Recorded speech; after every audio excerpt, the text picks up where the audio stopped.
Went to family Thanksgiving. Mom pointed me to a folding chair in the corner while everyone else sat at the main table. Sister laughed and said, "Be grateful you're even here." I quietly put my food in the car, said this meal isn't even that good, and left. Power went out 10 minutes later. Family is furious.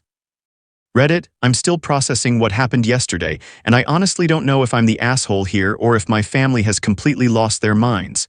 Background, I'm Marcus, 29M. I've been the black sheep of my family for, well, pretty much forever. Not because I'm a criminal or addict or anything dramatic, I'm just different. I work in IT, I'm introverted.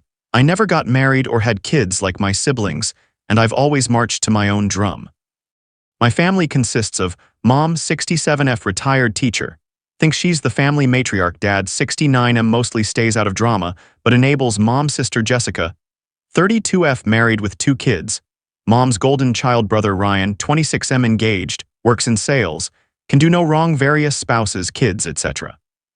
I've always felt like an outsider at family gatherings, but this year was different. This year was so much worse. It started a few weeks ago when Jessica announced she was hosting Thanksgiving at her new house. Big upgrade from her old place, 4 bedrooms, fancy dining room, the works. She was super excited to show off, which is fine, I get it. But then the guest list started growing. Jessica's in-laws, Ryan's fiancé's parents, some family friends, a few neighbors. What started as family dinner became this massive production with like 20 people. I should mention I've been going through a rough patch lately. Lost my job in September, company downsizing, not performance-related, been job hunting while freelancing to pay bills. Money's tight, mental health has been better, you know how it is. I've been pretty isolated and was actually looking forward to Thanksgiving as a chance to reconnect with family. When I asked Jessica what I could bring, she said, "Just yourself," which seemed weird since everyone else was bringing sides, desserts, wine, etc. But whatever, maybe she was being nice since she knew I was struggling financially. I should have seen the warning signs. Yesterday morning, I drove the hour and a half to Jessica's house, brought a bottle of wine I could barely afford because showing up empty-handed felt wrong. I was actually in a decent mood, had a promising job interview lined up for next week, felt like things might be turning around. I walked into Jessica's house and, wow, she'd really gone all out. The dining room table was set like something from a magazine, fancy plates, cloth napkins, candles, the whole 9 yards. It looked beautiful. That's when I noticed something weird. I counted the place settings. 19. But there were supposed to be 20 people, including me. "Hey Jess," I called out to the kitchen. "Looks amazing, where am I sitting?" She emerged from the kitchen looking flustered, wearing this fancy apron that probably cost more than my grocery budget. "Oh Marcus, you're here, she looked around nervously. "We had a little seating situation." "Seating situation?" That's when Mom appeared and I knew I was fucked. "Marcus, honey," Mom said in that fake sweet voice she uses when she's about to say something awful, "we're so glad you could make it." "Thanks, Mom, where am I sitting?" She walked over to the corner of the dining room and pointed at a folding chair. A fucking folding chair. One of those cheap metal ones you get at Walmart. It was positioned about 3 feet away from the main table, facing slightly away from everyone else. "That's where you belong, out of the way," Mom said with a smile that didn't reach her eyes. I stared at the chair, then at the beautiful table setting, then back at the chair. "You're kidding, right?" "Now don't be difficult," Mom continued. "We have important guests here today. Jessica's in-laws are lovely people and Ryan's future in-laws are very successful. We need to make a good impression." The implication was clear. I was not someone who would make a good impression. I looked around the room. Jessica was avoiding eye contact. Dad was suddenly very interested in his phone. Ryan was nowhere to be seen, probably hiding in the kitchen. "Mom, there are 19 place settings and 20 people. You literally planned for me not to have a real seat." "Don't be dramatic, Marcus, it's just a chair." "It's a folding chair in the corner, 3 feet away from everyone else." That's when Jessica's husband Tom walked by carrying a casserole dish. "Hey Marcus," he said cheerfully, completely oblivious to the tension. "Good to see you, man. How's the job hunt going?" Before I could answer, Mom jumped in. "Marcus is between opportunities right now," she said in that tone people use when they're really saying unemployed loser. The conversation continued around me for a few more minutes while I stood there like an idiot, processing what was happening. Family members and guests filtered through, greeting each other, admiring Jessica's house, talking about their jobs and vacations and kids. Nobody mentioned the folding chair in the corner. Nobody asked where I was sitting. It was like the arrangement was so natural, so obvious that it didn't warrant comment. Finally, Ryan appeared from the kitchen. "Marcus, dude, you made it." He seemed genuinely happy to see me, which made everything worse somehow. "Yeah, I made it," I said. "Hey, quick question, where is everyone sitting?" Ryan looked around, noticed the folding chair for the first time. His face fell. "Oh, Mom." "Ryan, honey, would you help me with something in the kitchen?" Mom said quickly, grabbing his arm. I was left standing there with Jessica, who was now aggressively rearranging the centerpiece to avoid looking at me. "Jess, seriously, what the hell?" She finally looked up. "Look, Marcus, it's complicated. We have limited seating and Mom thought what? That I don't deserve to sit with the family." "Don't make this about you," Jessica snapped. "This is my house, my dinner party. I worked really hard to make this perfect. And I'm ruining the perfection by existing?" "That's not what I said. It's what you meant." The dinner bell rang before she could respond. Everyone started moving toward the dining room, chatting and laughing. I watched 20 people find their assigned seats at the beautiful table while I stood next to my folding chair in the corner like some kind of family ghost. Mom directed the seating with military precision. "Tom, you're here next to Pastor Williams. Sandra, you're between Dr. Peterson and Rachel. Ryan, you're at the end next to your beautiful fiancé." Everyone had a place, a purpose, a reason to be there. Everyone except me. I sat down in my folding chair and immediately understood how deliberate this was. I couldn't reach the main table without stretching awkwardly. I couldn't participate in conversations because I was too far away and facing the wrong direction. I was physically isolated from my own family while strangers took precedence at the table. Dad said grace, thanking God for family and abundance and togetherness. The irony was not lost on me. Food started getting passed around the main table. Dishes went from person to person in this warm, communal dance that I could observe but not participate in. I sat in my corner chair, watching my family bond with their guests while I might as well have been invisible. After about 10 minutes of being ignored, Jessica's mother-in-law noticed me. "Oh my goodness," she said loudly. "There's someone over there. Are you part of the family?" The entire table went quiet. 20 pairs of eyes turned to look at me sitting alone in the corner like some kind of exhibit. "That's my brother Marcus," Jessica said quietly, like she was apologizing for my existence. "Well, why isn't he sitting with us?" the woman asked innocently. More silence. I could feel the secondhand embarrassment radiating from my siblings. Finally, Mom spoke up. "Marcus prefers to sit alone. He's particular about his space." I couldn't believe what I was hearing. She was making me sound like I had some kind of social disorder, like I had chosen this arrangement. "Oh," said the mother-in-law, looking confused but trying to be polite. "Well, that's nice that you can accommodate everyone's preferences." The conversation resumed, but now there was this weird energy in the room. A few people kept glancing over at me with pity or confusion. I felt like a zoo animal. That's when Ryan's fiancée's mother decided to be helpful. "You know, we could probably squeeze another chair at the table if—" "No," Mom said firmly. "The seating arrangement is fine as it is." "But he looks so lonely over there." "He's fine." "Marcus, you're fine, aren't you?" All eyes on me again. I had a choice: make a scene or play along with this humiliating charade. "I'm fine," I said quietly, but I wasn't fine. I was sitting in a corner, excluded from my own family dinner, while my mother lied about my preferences to cover up her cruelty. Food eventually made its way to me, the dregs of each dish, served on a paper plate while everyone else ate off Jessica's fancy china. The turkey was dry, the stuffing was underseasoned, the mashed potatoes were lumpy. Either Jessica wasn't as good a cook as she thought, or I was getting the bottom of every pot. I ate in silence while conversation flowed around the main table. They talked about vacation plans and work promotions and school activities. Normal family stuff that I apparently wasn't invited to participate in. At one point, Jessica's 8-year-old daughter Emma noticed me and started to come over. "Uncle Marcus, why are you sitting over there?" Before I could answer, Jessica called out sharply, "Emma, come back to the table. Leave Uncle Marcus alone." Even the kids were being kept away from me. That's when I snapped. Not in a dramatic, shouting way, I just reached my limit. I quietly stood up, walked to the kitchen, and found some plastic containers. I started packing up my sad paper plate of food. "What are you doing?" Jessica asked, appearing in the kitchen doorway. "Taking my food to go." "Marcus, don't be ridiculous. Sit back down, in the folding chair in the corner away from the family. It's just for today. The seating was complicated." "No, Jessica, the seating was intentional." That's when Mom joined us in the kitchen, probably sensing drama. "What's all this fuss about?" "Marcus is throwing a tantrum because he doesn't like his seat," Jessica said. "I'm not throwing a tantrum. I'm leaving." "Good," Mom said. If you can't be grateful for what you're given, maybe you shouldn't be here at all. I stopped packing my food and looked at her. Really looked at her.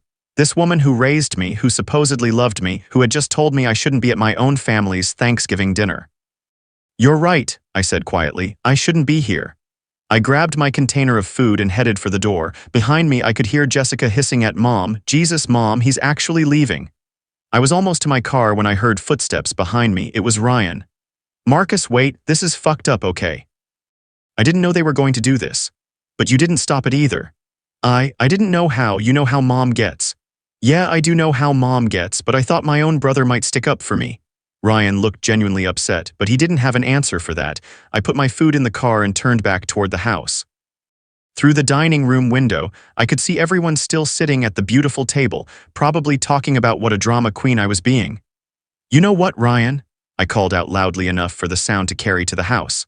"Tell everyone I said this meal isn't even that good anyway." Petty, absolutely, satisfying. Hell yes, I got in my car and drove away. About 10 minutes later, as I was merging onto the highway, the sky opened up with this massive thunderstorm. Like biblical proportions. Lightning everywhere, rain coming down in sheets. My phone started buzzing with texts, "Jessica, power went out."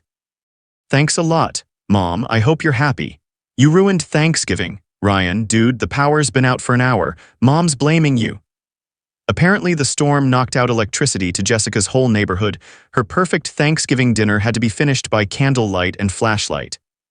The fancy desserts couldn't be properly served because the kitchen was too dark. Guests started leaving early because it was uncomfortable and awkward.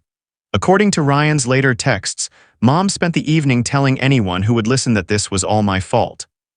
That I had somehow cursed the dinner by leaving angry, that my negative energy had brought the storm, that I was selfish and ungrateful and had ruined Jessica's special day. The rational part of me knows that's insane. I didn't summon a thunderstorm with my hurt feelings, but the timing was pretty incredible. Today, my phone has been blowing up with family members taking sides. "Mom's sister, your mother is heartbroken. How could you abandon family on Thanksgiving? Dad, you could have handled this better. Jessica, I spent weeks planning that dinner and you ruined it. But also, Ryan, I'm sorry, man. That was really fucked up what they did." My cousin Lisa, "I heard what happened. Good for you for leaving." Jessica's husband Tom, "For what it's worth, I thought the seating thing was weird too." The more I think about it, the more I realize this wasn't really about seating arrangements. This was about my place in the family hierarchy. This was about sending a message that I matter less than everyone else, that I should be grateful for scraps, that I should accept being treated as an afterthought. The folding chair wasn't just a chair, it was a statement. It said, "You don't belong here, but we'll tolerate your presence if you stay in your place." And when I refused to stay in my place, when I chose my own dignity over family peace, I became the villain of the story. Some people are telling me I should have sucked it up, that family is family, that at least I was invited, but I've been sucking it up for years. I've been accepting lesser treatment, making excuses for their behavior, trying to prove I deserve basic respect and consideration. I'm tired of being the family disappointment, the one who's always expected to be grateful for the bare minimum while everyone else gets the full treatment. The folding chair was the last straw. Not because it was uncomfortable, but because of what it represented. It represented every time my feelings were dismissed, every time my achievements were downplayed, every time I was made to feel like I should be thankful they tolerated my existence. So I left. And apparently that makes me the asshole. But here's what I keep thinking about. If I had quietly accepted the folding chair, if I had sat in the corner and eaten my paper plate of leftovers and smiled and pretended everything was fine, would anything have changed? Would they have learned to treat me better? Would I have earned a real seat at the table next year? Or would I have just taught them that they can treat me however they want as long as they throw me a few scraps and call it family love? I think I know the answer to that. So Ada for walking out, for refusing to accept the folding chair treatment, for saying the meal wasn't even that good. Okay, that last part was definitely petty, but the turkey really was dry. Part of me feels guilty for ruining Jessica's dinner party. Part of me wonders if I should have stayed and tried to make the best of it. But mostly, I feel relieved. Relieved that I finally stood up for myself. Relieved that I didn't enable their shitty behavior by pretending it was okay. I'm spending this weekend alone in my apartment, eating leftover Chinese food and job hunting. It's quiet and peaceful and nobody's making me feel like I should be grateful for being tolerated. For the first time in years, I don't feel like the family disappointment. I feel like someone who knows their worth. But tell me, Reddit Ada, update, holy shit, this blew up. Thank you all for the responses. Reading through your comments has been both validating and heartbreaking. So many of you have similar stories. A few things I want to clarify based on common questions. 1. Yes, this really happened. I know it sounds like something from a movie, but unfortunately some families really are this dysfunctional. 2. The power outage was just a coincidence, but damn if the timing wasn't perfect. 3. Several people asked why I didn't just leave when I saw the folding chair. Honestly, I was in shock. I couldn't believe my own family would be that blatantly cruel. 4. To those saying I should have made the best of it, I've been making the best of it for 29 years. Sometimes you have to stop accepting crumbs. After reading your responses, I've decided to have a conversation with Ryan, the only family member who seems to get why this was fucked up, and see if there's any path forward. But I'm not going to apologize for leaving, and I'm definitely not going to pretend the folding chair thing was acceptable. As for the family members saying I've ruined Thanksgiving, you can't ruin something you were never actually included in. Update 2, had a long phone call with Ryan tonight. He confirmed what I suspected: the seating arrangement was 100% intentional. Mom told Jessica I would bring down the energy if I sat at the main table because I'm going through a rough patch, and she didn't want me complaining about my problems in front of the guests. Apparently there was a whole family group chat that I wasn't included in, where they discussed how to handle the Marcus situation. The folding chair was presented as a compromise. I could come to dinner, but needed to be kept separate from the important guests.